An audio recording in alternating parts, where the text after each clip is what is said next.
October 6th, 2017. That's the day Jonathan lost his job. 6 weeks later, WalletWin was born. Join us as we reflect on lessons learned over 5 years in business.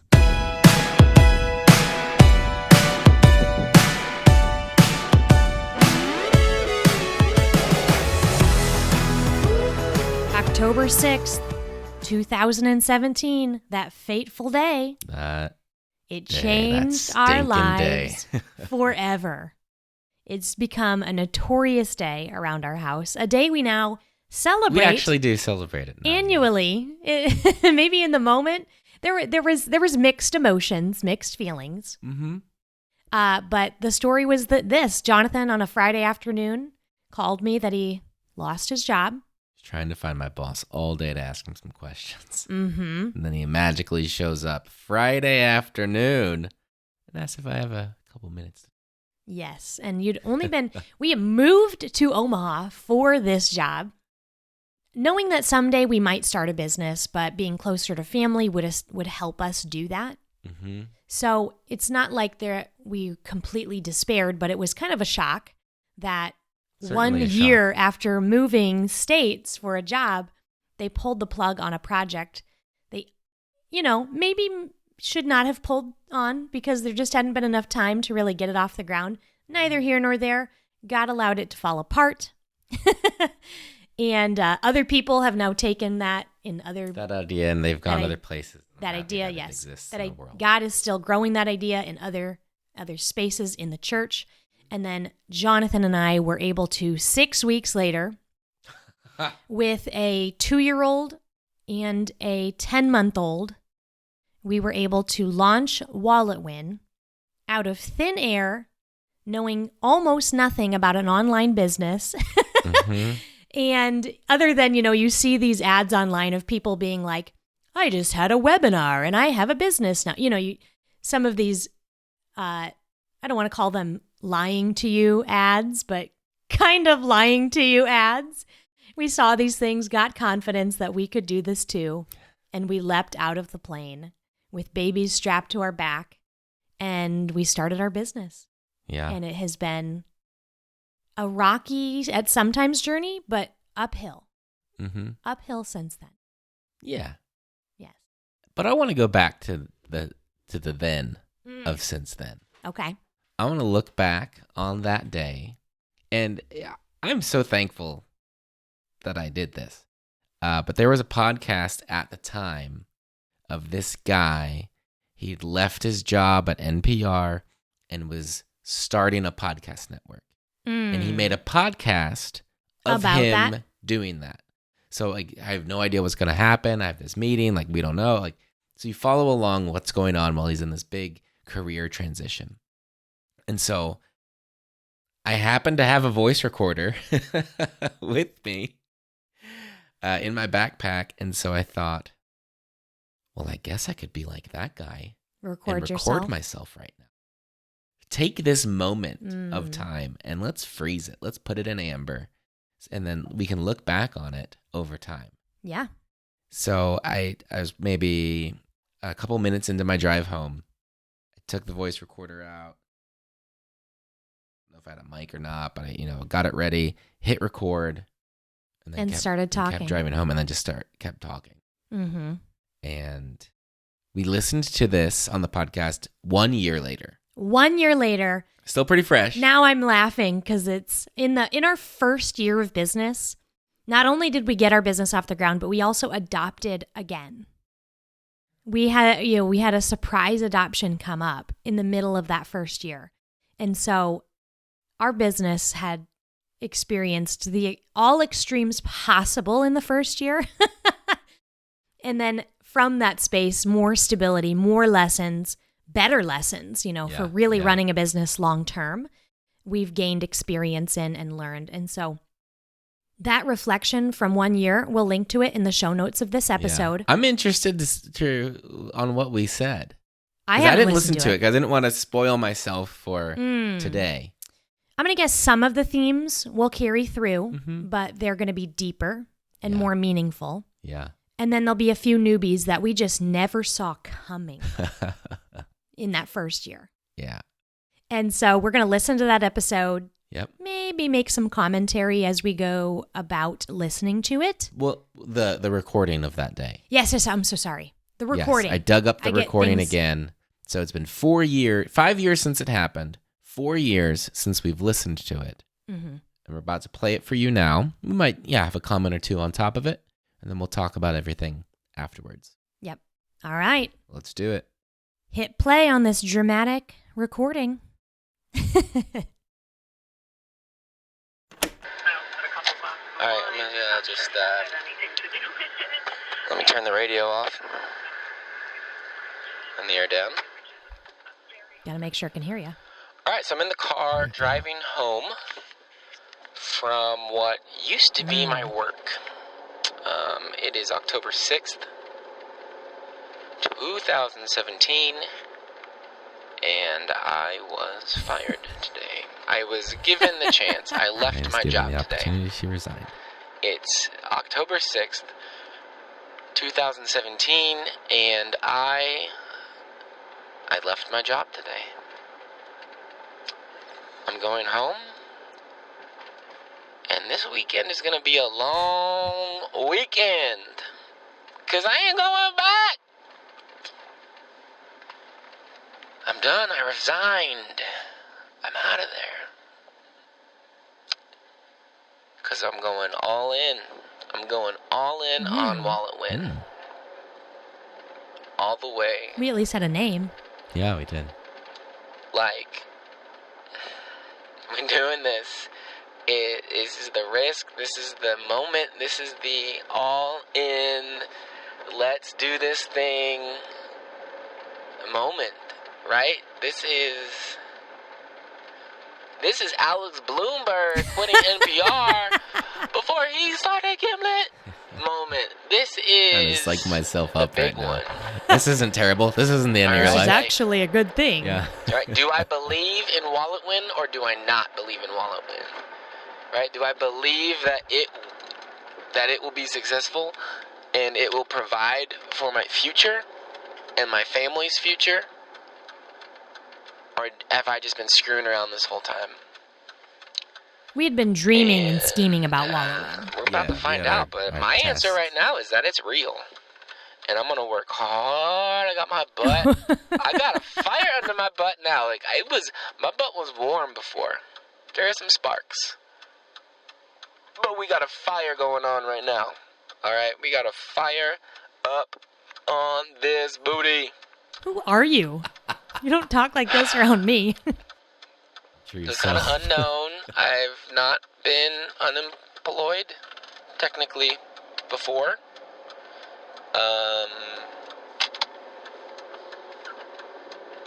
Yeah. That hasn't been a thing in my life. Right? Like, I worked in high school. I worked over the summer at home. I worked during the school year in college. I had a job before I graduated. I had a job, the one I just left. I had that job before I left my other job. So... You were unemployed. You were self-employed. Yes. You already So have a this is job new. lined up. Yes, there's less benefits. This is a whole new thing. As in none. I guess I have a job, But that's not true. There's right? hidden benefits. WalletWin is my job. Co-founder, web developer, marketing director, content creator, video editor, everything. Me and Amanda. So I have that job. I have a job, I guess. It's just not a set salary. But you know what that means? That means it means there's no minimum, there's no maximum. There's a minimum, and it's zero.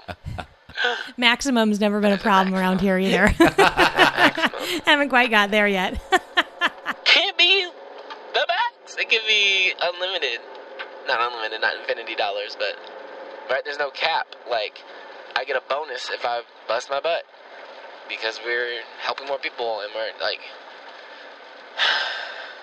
I'm gonna have so much more. I'm just gonna have time, man. I'm still gonna be waking up at 5 to get an early Sometimes. start of my day, and I've come to love that. the time I spend on WalletWin is not going to be just, right, like 5:30 to 7:30 anymore. It's going to be like 5:30 to 5:30. I'm going to be able to see my kids more, because I hated that, man. Leaving. Man, I had to leave the house. I'd leave the house before the girls woke up, and then I'd get home, and they'd go to bed like 2 hours later. That stinks. I would see them 2 hours a day during the week? Are you kidding me? I would see my girls for 10 hours during the week. Unacceptable. Unbelievable.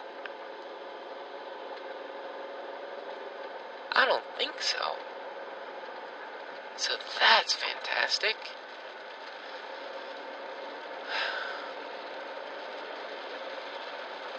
We're gonna be able to... Oh man, I'm just... Oh man.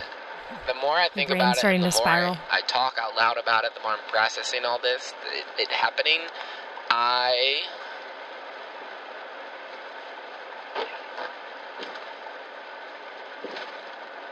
just the more excited I am. It's like it was a safety net. It was is that the right one? The job was a safety net. We'll start there with safety net. It was a safety net because it provided an income not related to WalletWin. It provided benefits not related to WalletWin. WalletWin didn't need to succeed for our family to provide for our family, because I had this other thing, and now I don't. So now it needs to provide.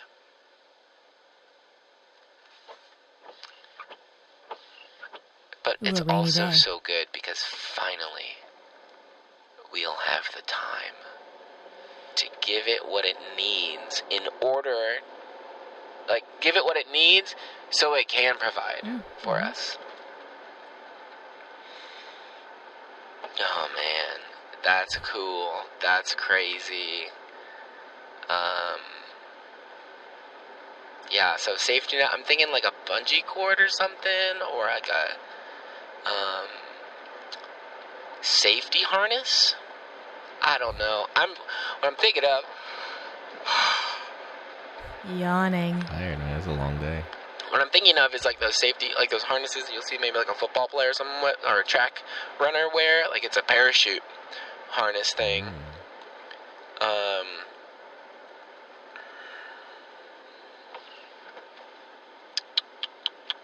So I have that envisioning, and but I have the idea of like a safety harness.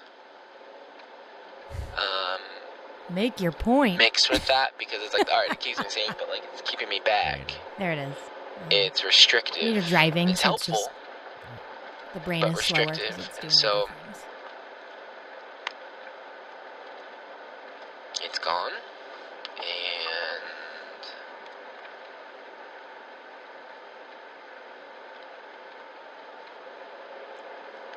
And it's gone, and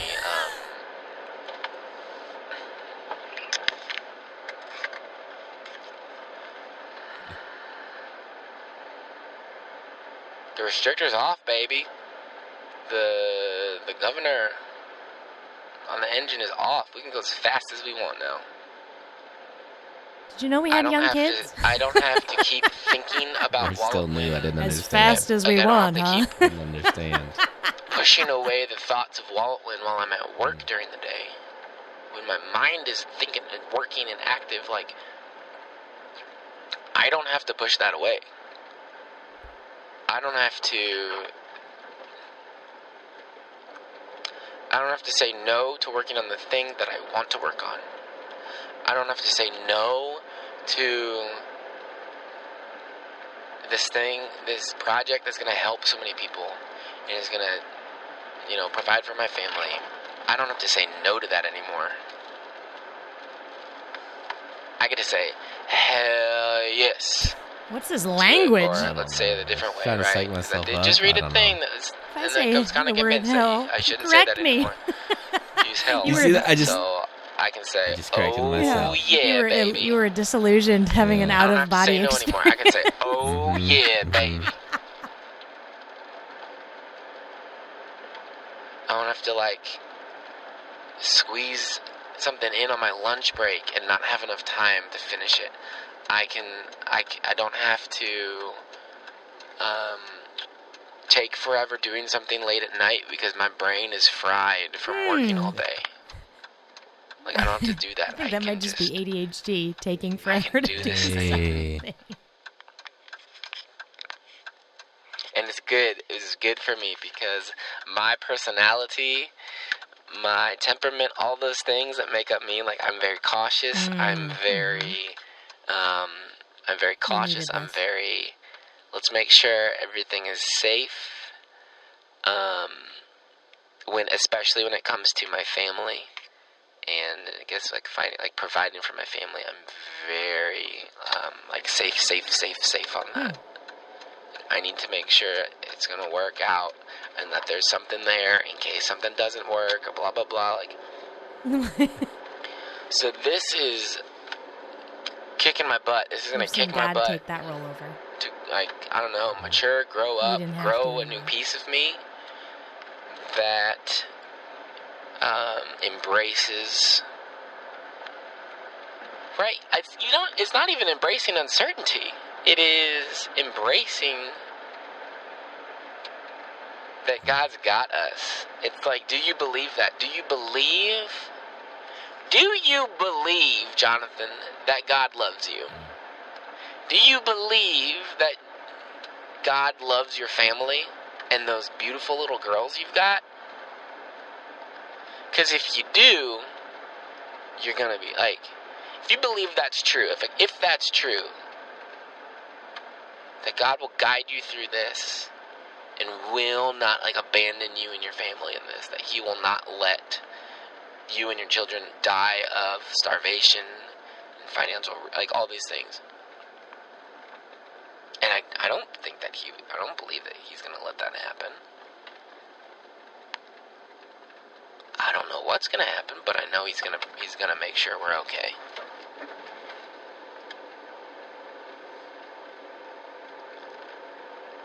So it's a fantastic test. It's a fantastic little faith moment, faith strengthener. That, like, are you gonna do this? Are you gonna do this? Do you believe this? normal. Do you believe how much do you believe God loves you? How big do you think He is? How good do you think He is? How much of your back does He got? He's got the whole thing. He's got the parts I can't see when I turn my head around. He's got the parts I can't reach when I got an itch. He's got me. Okay? He's got me. So that's cool. Welcome to my brain. That's what I believe. And I was praying about this. I was like, it's a big thing, but We are so opposite. it's a reason to believe, not a reason to disbelieve. Unbelieve. Not believe. Whatever it is, I believe. So He's going to be good to us. And He's going to make sure, hey, sorry, new neighbors moved in. He's going to make sure that we're good. He's going to give it. He's going to get us. So I'm pulling into the house now. Your father-in-law's there. Kids are probably in bed because Amanda's really good at parenting and can get the kids down quickly. Oh, great. Okay, cool. He brought by a ham bone and beans, so we'd have something to eat. As if, all right. as if we needed that right then. I think I might put the mic on. I'm gonna put the mic on. Because who knows what's about to happen, and if I ever do anything with this, it could be a good piece of tape. I think your battery died. So I'm going to put that mic on now. All right, next recording might be crazy, or it might be boring, or who knows what. All right, let's do this. That is it. There was no other recording. Yeah, either the battery died or you forgot to actually hit record. I Yeah. remember you coming in, and my dad was there with his soup, his ingredients to make ham and bean Yeah. soup, because he was so good, Good. so protective. And we ended up having a conversation where I think I said to you, I was sitting on the countertop. Some of my favorite conversations are me sitting on the countertop. And I said, I think that the best thing to ever happen to WalletWin just happened. And we were both in agreement on that. Yeah. We both were in that headspace. So, yeah. Let's talk about some of those lessons. Mm-hmm. Yeah, it's good to hear it. It's good to hear it. So, I mean, it was a long day. So the boss came in, I think it was like 2:30 or something. Mm-hmm. The day usually ended at 5, I think. Oh, okay. So you stayed 5:30. much later. I had to clean everything out. Sure. And then... Because you weren't coming back, so you wasn't had to coming back. get stuff off the computer and... Pack up all my stuff Right. that I had brought in to make it feel cool in my office. So, it was like 2 hours past. But so it was a long day, but as I'm doing all that, I had some time to kind of work through some of the things, but it was kind of just surreal. I mean, it hit home really, because when I pulled out, I was like, well, this is the last time I'm driving home from here, and then I turned on the recorder soon after that. So it's kind of funny, right? I'm psyching myself up, trying to convince myself this is a good thing. Mm-hmm. I mean, it was a good thing. In the moment, it was a bit of a terrifying thing. I don't think that's bad that No. I was doing that. No, I think that, I wrote things down as we went about that. And one of the things that I don't believe we talked about it in the first year, just because I just don't think we were there mentally. But what I hear a lot of is focus on making WalletWin self-sufficient to be able to provide for us. Your focus was all about making sure it was a viable business that could provide for our family, as any business venture ought to be. And so it's this idea of the chapter 1 of WalletWin was very much sufficiency and sustainability. It had to be. Mm-hmm. But I would say it didn't happen the first year because, again, things were crazy. And I'd say it took us a solid 2.5 years to make the transition out of really sufficiency being the primary thing that we had to pay attention to. Mm-hmm. And instead move service to the forefront. Mm-hmm. So the transition from sufficiency to service. And really, really, we always cared deeply about the students we were working with. Yeah. But at a certain point, the business was self-sustaining. And we weren't sitting around wondering how we were going to eat maybe 2 months down the road or whatnot. Mm-hmm. Just with the volatility of an online business, you've heard of feast and famine mode, and it can very much happen unless you really get things properly built out, right? Yeah. And so probably around between the 2 and 3 year mark, we were able to shift our eyes off of that and actually just focus more in on customer experience, getting customers results, celebrating their wins, telling their stories, and connecting with the people that were working through our materials. And that's always been what we have loved the most. It's the most life-giving to us. And it's the thing that keeps us going, if that makes sense. Yeah. You had also mentioned like the income thing. You're like, there's no limit, infinity dollars or whatever.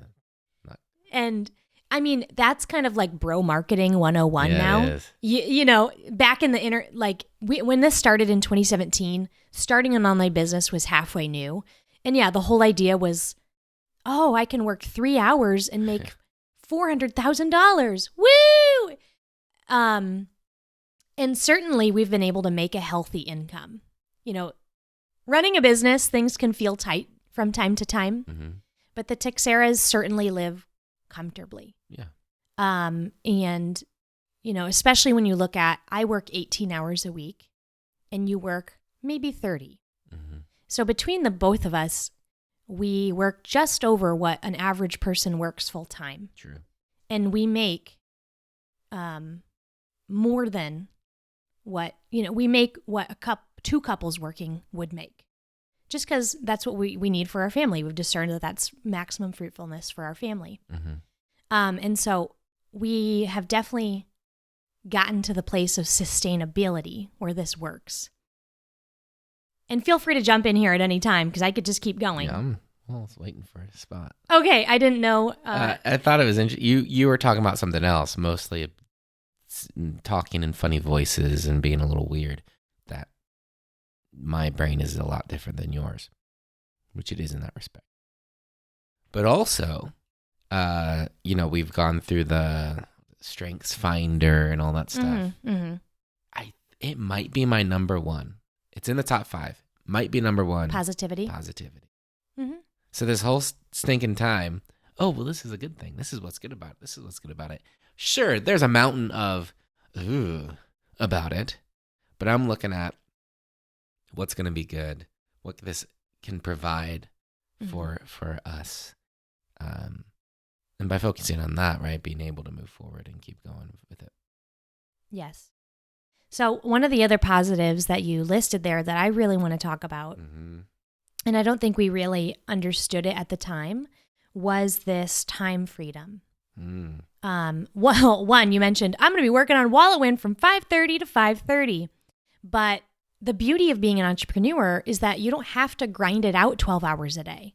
A lot of entrepreneurs do because they become workaholics who worship their company and cannot find an identity outside of their business. That's unhealthy. That's a result of what's our culture? Consumerism, workaholism. Capitalism. Yeah. That's what I was going to say. It's kind of it's a fruit of that. And there's also, especially when you're starting out, there's just so much. There is a lot to be done. And I'd say that first year we worked more than we work now. That is certainly true. But the beauty of it was that you didn't have to grind for 12 hours a day. You did have a lot more time to spend with the family. And I'd say my favorite thing was being able to raise our girls together. Yeah. And over the years, we've done, we read the book, Pat Lencioni's 4 Questions for a Frantic Family. Is that 3 or 4 questions? Anyway, they have you identify what makes your family unique. We did this exercise, maybe 18 months ago? And I'm going to read our phrase. This is what we had come up with. And at the time, I think our kids were 6, 4, and 2. We are a fun-loving and adventurous family who are always willing to give things a shot, no matter how crazy they seem. Togetherness is what we hold highest. Through financial savviness, entrepreneurship, and teamwork, we carve the path to God's dreams for us. And when I see that, this day, October 6th, it birthed who we are as a family. This is we couldn't have written this. Can't say that. Yeah. It's become our identity. Wow. We stepped into more of who we were supposed to become this day. Wow. Togetherness is what we hold highest. I mean, we love that because, we get to eat meals together as a family. We walk up to daily mass together during the week at noon. We homeschool our girls together. They go to a hybrid on Mondays and Thursdays, but we homeschool them on Tuesday, Wednesday, Friday. We go to the pumpkin patch. We have an RV, and we spend 2 to 3 months out of the year living in it together with our dogs. I mean, basically, all the core values we didn't know we had came out of this. I think that the echoes were there. We felt them. We that's why it was like, oh, this stinks. Why I was looking forward to it so much. Yes. Because it was there, but not being met, not being satisfied. Yes. And, before this, you and I used to work together.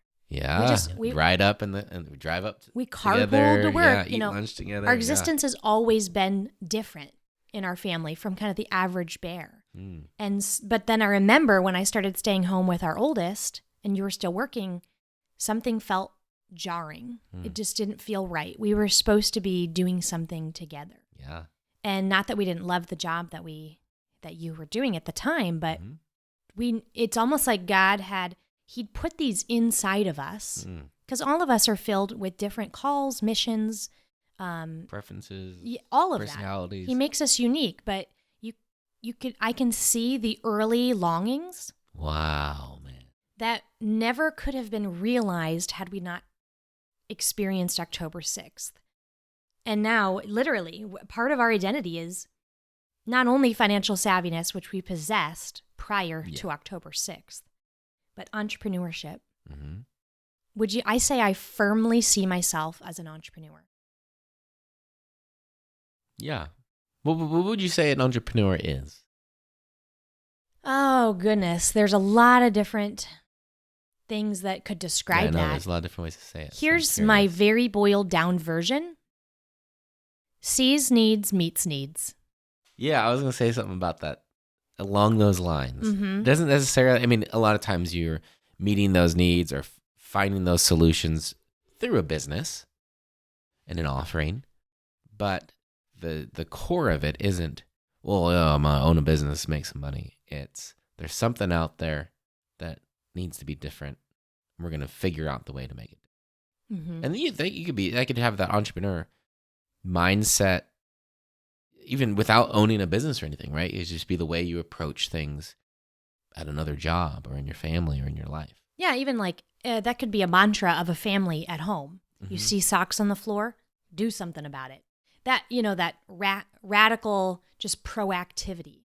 An entrepreneur is that on steroids. And I'd say once we really got our feet firmly under us in the world of entrepreneurship, all these other ideas have come up and bubbled, and we could never take action on all the ideas that we have.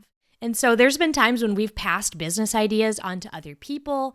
Hopefully, God willing, someday we'll have the opportunity to mentor more young Catholic couples who want to start a business, and we'll just literally hand them a business idea because we've got at least 10 in our back pocket that could be $1 million ideas right now, but we just don't have the time or the call to take action on them. The entrepreneur has no shortage of ideas. And at one point, I'd say we feared that and even didn't know how to control it. The first year or two in our business, and I think we were scattered because of it. We were doing too much, shifting all over the place. And as we got disciplined and learned how to really see one thing and build it to maturity, it was to our good. And the Texeras, WalletWin is not our only business. We've got several other businesses that also earn us an income, and several more that will come with time and as we get to different seasons of life. But this idea of time freedom is probably one of the biggest blessings that we've experienced as entrepreneurs. Now, don't mishear me. I think some people, when they say time freedom, I'm so sick of these ads. Trying to get you to think. I work 4 hours and I make $1 million. I'm so smart. And I do those 4 hours from the beach with my feet in the sand. Right, while I'm living a life of leisure, sipping pina coladas and bathing in money. We have all seen that, and it's so hollow. What we define time freedom as, and I think we've grown in that maturity as becoming, as entrepreneurs, knowing that God has his fingers in this and he's calling us to holiness. As entrepreneurs, time freedom means we need to be radically disciplined with how we choose to spend our time according to the way God is asking us to. And I'd say we've done just that. We have, we don't need to, but we set the alarm clock. We don't need to do a lot of things, but we do them because we're disciplined in making sure our time is a resource that is serving our family and ultimately what God's asking us to do. And so, no, we don't work as much as maybe others do. That's okay. But we don't just sit around living a life of leisure or wasting time or sitting around being idle. Yeah. If we're not working, we're homeschooling. We're investing in our girls making memories. We're leading ministries up at church. We're on the parish council. We're inviting people over for dinner to try and just live our incarnational evangelization. We are not idle. Yeah. And I never want anybody to think that the Texeras have fallen into this life of leisure entrepreneurship trap that so many entrepreneurs fall into. Mm-hmm. And you mentioned parish council and things like that. Yeah, we have this opportunity to do a lot of things up at church. And it's all right. It's not some big deal, right? If I'm missing it's once a month, but right, like that day I'm gone in the evening. But it's all right because I saw everybody during the day. Exactly. It's not like they're going from Monday to Thursday or Monday to Wednesday without seeing Dad at all because they didn't catch me then. So it allows us to move things around and it's just freedom to construct the day and the week and the life in a little more creative way, but to still get the most important things in. Mm-hmm. Now, a couple other things that I would love to touch on. I don't think we had a clarified vision when we started our business. No. We knew we wanted to help people. Oh, yeah. People do better with money and not feel stress around it. Yeah. That is about as vague as I have ever heard. And I'd love to hear you, John, and your take of how have we dialed that down and what are we actually trying to do now? Because, again, we've met self-sufficiency long ago. So some business owners would look at us and say, why are you continuing to push? Why are you still working the hours that you do? Why aren't you just kind of checking out and thinking of yourself? Well, yeah, back in the day, it was, like you said, we're going to help some people get better with money. Because we understood the difference that made in our life. Yes. Right? We were having money fights and just unhappy, and then we got on the same page with our finances. We paid off debt. We built savings, all those. And we had more peace, more freedom, just we're happier. And so we thought, well, other people need to know how to do this because this is really good. And one of the reasons it's so good is because money filters down into practically every area of your health and your relationships and your mental space and all this.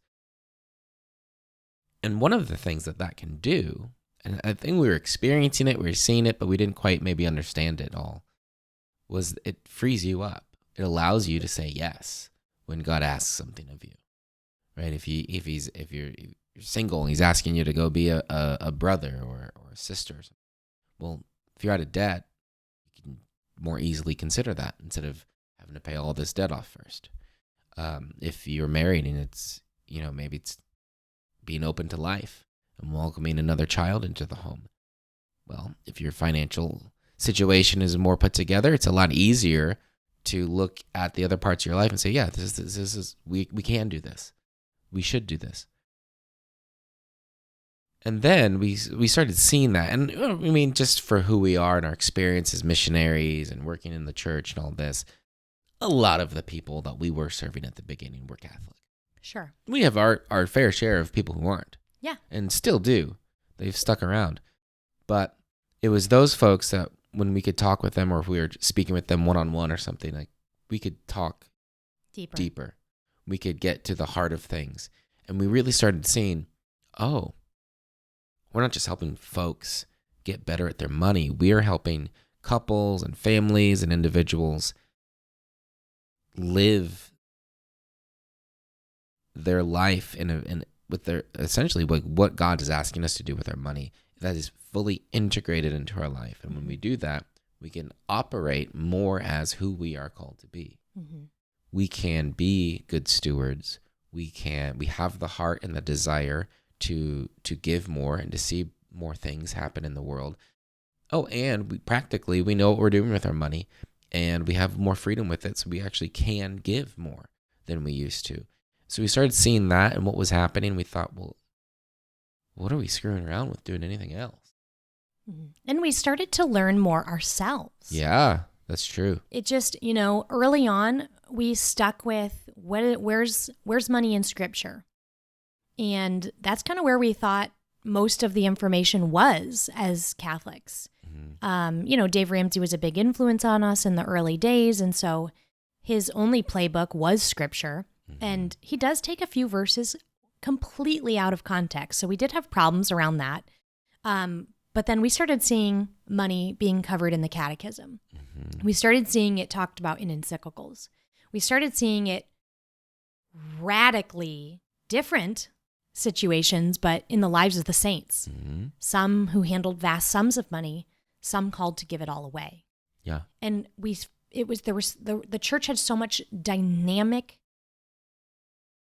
truth, goodness, and beauty to share around the topic of money. Mm-hmm. So as we dove in, we just couldn't hold any of that back anymore. Uh-huh. And so we decided, okay, we're just going to pivot and we're going all in. Because it only makes sense. I mean, that over the roughly 2,000 years of the church's existence, there's been some people who've thought about this and prayed about this and studied it and lived it out. Oh, just yesterday. Who are much more holy and Yes. smarter than we are. I read a letter from St. Polycarp, 1st century, and he was talking about money. They've been talking about this forever, but it just hasn't been unpacked Mm-hmm. richly from a Catholic perspective. Yeah. And we began to see that and to understand that, Catholics on average are giving 1% of their income. We're missing out on so much richness that God wants to give us through the more virtuous handling of our finances. Mm-hmm. And so we kind of went all in on, we are teaching money from a Catholic perspective. Yep. And again, we're not just doing it for us anymore. We're doing it for other people because we want to help set you free. Mm-hmm. That's our goal. That's what gets us out of bed in the morning. And our end goal has matured as time has gone on too. Again, in the beginning, it was just, we need to Eat. make enough to have food. So not barbaric. What? Just base. Base. It's just fundamental. And you have to, okay? Yeah. You have to consider that first. So once that was done, our purpose began to mature and shift and change, and God kind of invited us to the next journey. And now our mission at WalletWin is to help Catholic families gain control of their money so that they can get out of debt, build savings, and change the world through generosity. That's really the big goal here. But the point of all of it is to fund the new evangelization in our world. Yeah. And we know that when you get your money figured out as an individual or as a couple or as a family, you're just going to be in a better position, not only, like Jonathan said, to say yes to God's will in your life. Because that's each of us have a unique call to holiness, and we have to be freed up in a position to say yes to it. Okay? We all have to answer that call. So we want you to first and foremost do that. But then in the next breath, because you've gotten your finances in order, you can radically give. And we have always taught that we view 10% as a starting line. Mm-hmm. Unless there's some dire need and you need to discern that you're not able to even start there. Okay? But that's usually very rare, especially in the United States of America. So we view it as a starting line. And, St. Catherine Drexel gave 90%. Mm-hmm. And so we're trying to raise up the most financially literate and generous generation that the church has ever seen in its entire history. So that's our new goal. That's why we get out of bed in the morning. That's why we stay disciplined with our time. Mm-hmm. That's why, We talk about the whole income thing. Some people want to think entrepreneurs just make these unlimited dollars and whatnot. And people, that some do. Some do. But Texeras, we draw a big old fat firm line in the sand and we say, this is what the Texeras need. Anything else, reinvest it back into WalletWin. Mm-hmm. We're getting more staff. We're doing this project. We don't need more. We have a way bigger mission than me eating better salmon. I mean, honestly. So, there's this idea here of you see it in business a bit. There's B certified B corporations or public benefit companies where they have to take into account like the well-being of like the community or the world, like more than just the bottom line. And there's like, it's just like there's this new like classification or whatever, this voluntary thing that you can go through to be one of those. And it seems in some ways it's cool, but it seems kind of crazy. Like, shouldn't that be that's the only part of the deal of being in business? Mm-hmm. That these decisions have to be run through. Well, is this good for other folks? Is this good for the customer? Is this good for the community? All that. Like, of course, that's how we have to run things. Mm-hmm. All right. I don't know if you wrote anything down while we talked, or if we have. I think we hit most of it. Okay, good. I have a couple more. Okay. Couple more lessons, and I know the episode's getting long, but hey, if there's a budding entrepreneur listening to this, yeah, that's true. They're hanging on every word because they ought to be, because you're about to go on a wild ride. And if you needed to go take a break, come back and keep listening. Yes. Here's another one. Okay. You had mentioned like we're going to be able to go all in and to go fast on this. Yes. Without realizing that we had small children. Well, I think that was the downfall. We had small children yes. who napped a lot and didn't do much and went to bed really early. Yeah. Well, so we had a lot of time. Well, they also were all, we had 3 girls in 4 years by the end of that first year in business. And everybody, if anybody has been a parent to young children, you know this. Everyone's needy. Everyone's crying. Everyone's fighting. Pooping the everybody's pants. Pooping. Everybody's getting into lipstick. Like, when you have only children under the age of reason, it's chaos. And it's really, really hard. And they just need a lot of your attention. They do. And I needed your help. And I took your help because you were home and it was easier to get your assistance. Mm-hmm. And so, you didn't get, one of the hardest things that I've had to learn in doing this from home with our kids at home, choosing not to have a nanny and to outsource. We've, in different seasons, when we wrote our book, I think we did pay some daycare. A drop-in daycare center 1 day a week. We would Mm-hmm. take the girls because it was just absolutely necessary.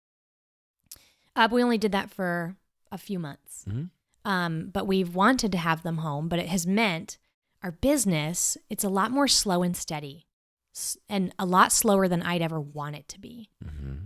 And I fell into this temptation. I would watch all these young 20-somethings with no kids starting their online business, scaling the thing to the moon in 6 weeks because they literally worked Did nothing 19 hours a day and did nothing else. And I thought that was what we were supposed to do too. And that first year or two, I had a lot of conflict over that. I had a lot of embarrassment and a lot of shame that it seemed like we were growing slower. But now I've come to love that. I've come to embrace that. Could we be farther ahead than we are right now if we'd spent double the amount of time in the last 5 years? Absolutely. Mm-hmm. But what was the trade-off? Losing the little years with our girls. Unacceptable, like you had said. And so because we're crystal clear on our why, I'm now able to see that slow growth and not just beat myself up over it. Not just berate myself and think I just can't seem to get it together. But to say, nope, these are the hours that we've discerned with God's grace as when we're working. And so He's got to make happen in these hours whatever we need. And that's it. Mm-hmm. And one of the growth will come, the big numbers, every year we've grown.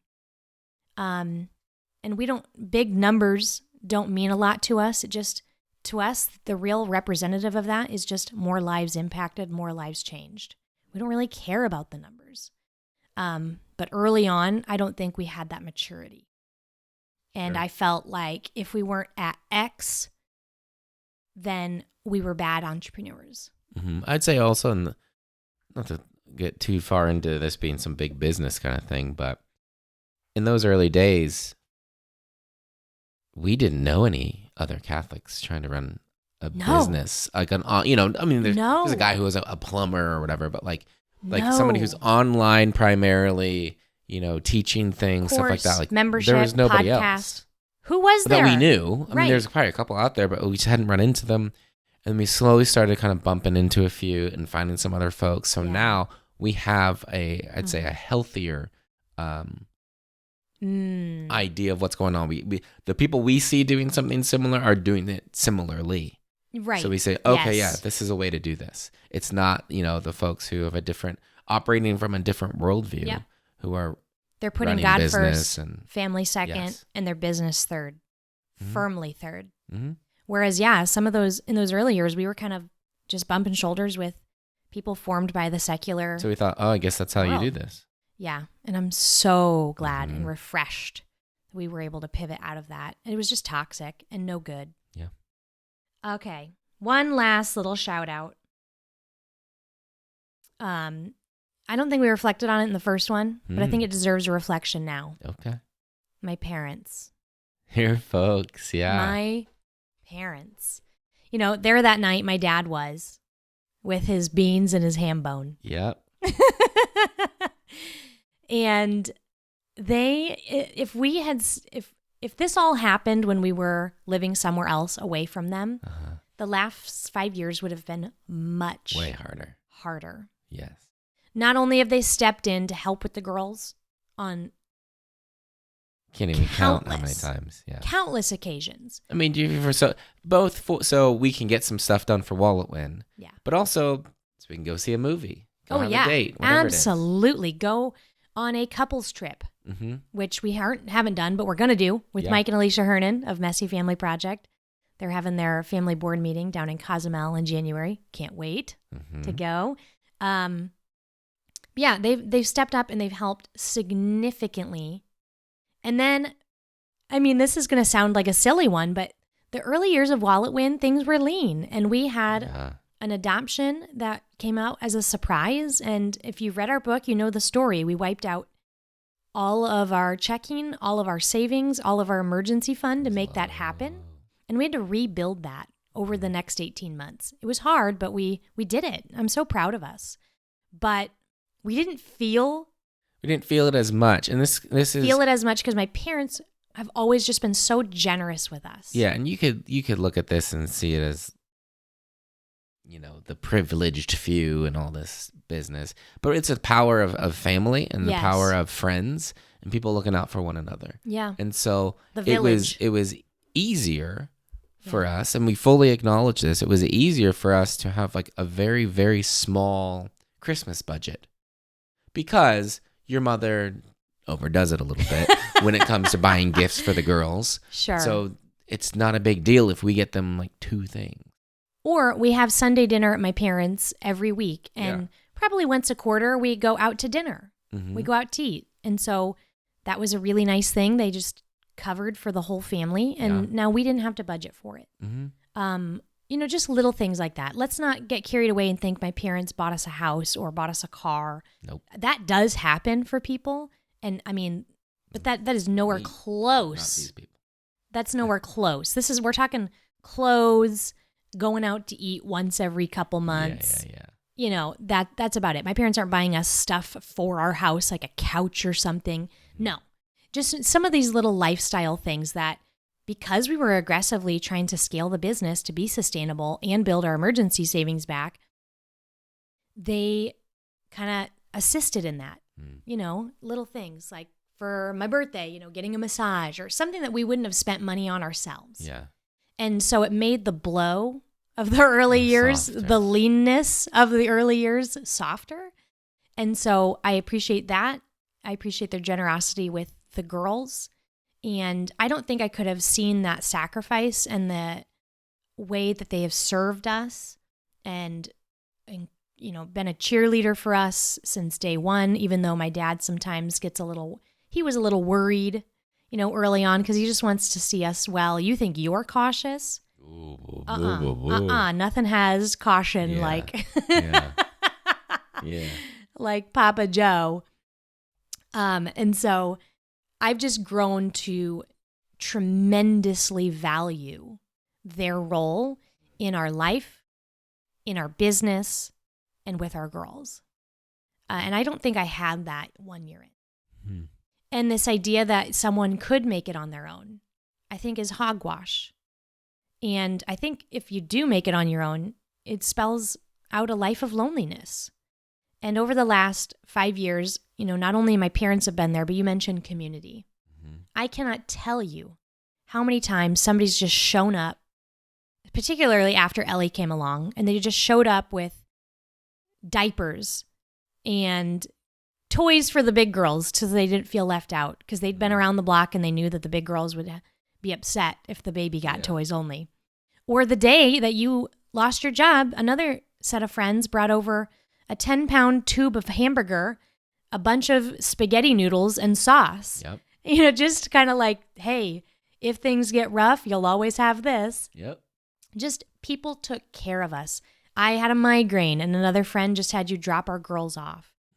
The community that we have has been what's allowed us to thrive and grow. And I think not only you mentioned the online community that we've built with other Catholic entrepreneurs, but you also, everybody needs an in real life community. Oh, yeah. You cannot just have an online community. And so for the last 5 years, you know, I go to my women's group every Monday night. I'm the only entrepreneur. Nobody else can truly relate to our wild existence, but they listen and they support and they say things like, I don't know how you do that.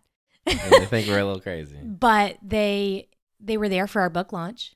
They're always there supporting us at every step of the way. And so I treasure that and I value that way more highly than I did 1 year in. So anyway, there we go. I know it's been a long chat.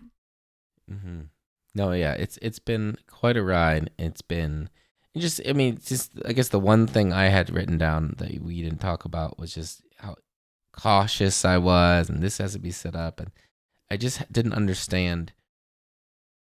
I don't know, just the possibilities and the, you know, it's like money can come from places other than a job, and there's just so many jobs nowadays. Yes, like you just go work somewhere else. You know, it felt like because it was so unexpected, just felt like I didn't know what was going on. Would you say that we needed you to get fired in order to leap?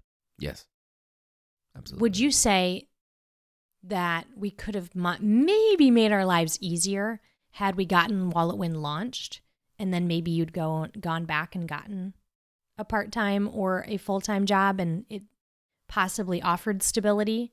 Or would we have lost too much to you not working on the business? Both. I have since wondered. Our life would be easier. Yeah. But WalletWin wouldn't be what it is or where it is. Our family wouldn't be who we are. Yeah. It's crazy. Because I like to go back and fantasize as what just if... the other day you talked about that. Yeah, what if you What had... if you just gone back? You know, maybe I wouldn't have job. aged so badly. Maybe I wouldn't have wound up in adrenal crisis. But, you know, even God can use super painful, hard chapters to sanctify us and grow us. And so I guess it's kind of a moot point to go back and wonder if there was ever a season where he asked us to kind of back away from WalletWin and pivot towards something else. We did that. We did do that. So it's kind of just a distraction now to even consider maybe a job would have been a good idea. But for, I think, most people, they might be able to kind of lift off their business without as extreme circumstances. Yeah, and it's given us the opportunity to serve tons of people through WalletWin. I've enjoyed it because Brad was like, right, I said in the recording, it's like, all right, I got to be this and this and do this job and have that role and do this thing. And I've grown, both of us. Oh, you're have so grown skilled. in so many of those ways. Mm-hmm. Like, if I had you or me, today's you or me, 5 years ago, Oh, that'd have been great. off to the races. That Our business would would have have been been really nice. It would have scaled way faster. But we didn't have the experience, and we had to go through the learning curve. Mm-hmm. And I think as adults, why businesses oftentimes go belly up tends to be cash flow issues for sure. But then that they just didn't have the tenacity to keep going. And my gosh, entrepreneurship, woo, it is a crash course in perseverance. And if you can just keep persevering, eventually you'll catch your break. It's truly because eventually you gain all the skills you need to make this thing work. And I'd say we've experienced that as well. Mm-hmm. And you, out of it, have developed so many amazing skill sets that have not only now served our business, but then other people have come a knocking and they're saying, who did your website? Who did this graphic? Who did this? They're wondering who did it. And when I tell them hire for that? it was you, they've wanted to hire you too. And sometimes and out of they that, do. Saltpinch Creative Company became a thing. Yes. Mhm. The other business. The other business yes. that you enjoy more sometimes, but you only keep it to 1 day a week. Yes. Saltpinch Creative Co. Is my way to help other folks, serve them. It was kind of like, well, whoever. But now, like WalletWin, it's matured and turned into, I serve other Catholic entrepreneurs, small businesses, organizations Who want to get a course, a membership, a podcast, a website, new website, whatever it is, an email service provider, all the tech on the back end, synced up and working. So I've had to learn all of that Mm-hmm. over the last 5 years, and then even before that. And so, yeah, I know what to do. I know how to duct tape the right things together if they need it, and how to get it working. So instead of having other people waste their time doing all that, they can actually just get going and start serving the people that God's asking them to serve, because they don't have to worry about setting it all up first. Right.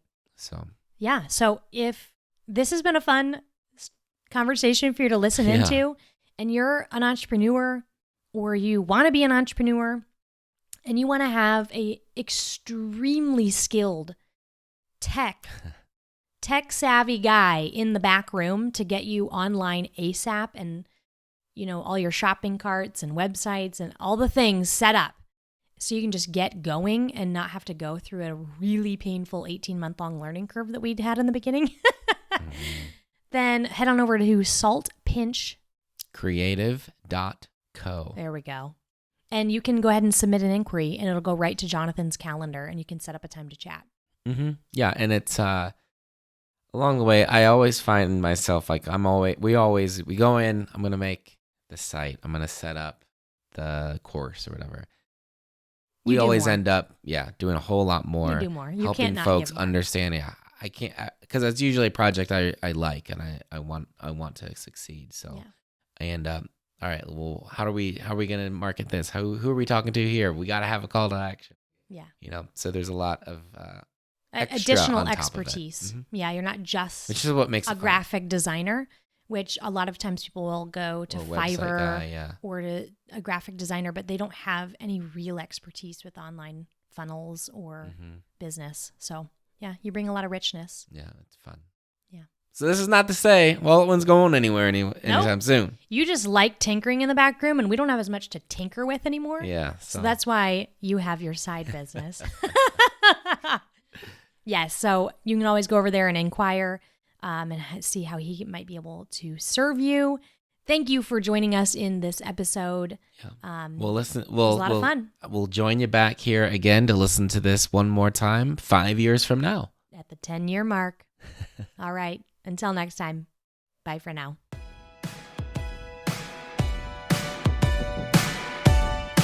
Thanks for joining us today. You can learn more about this show and the WalletWin program at walletwin.com. Music in this episode's from Dylan Gardner. Listen to his new album, Almost Real, on iTunes, Spotify, or wherever you get your music. See you next week.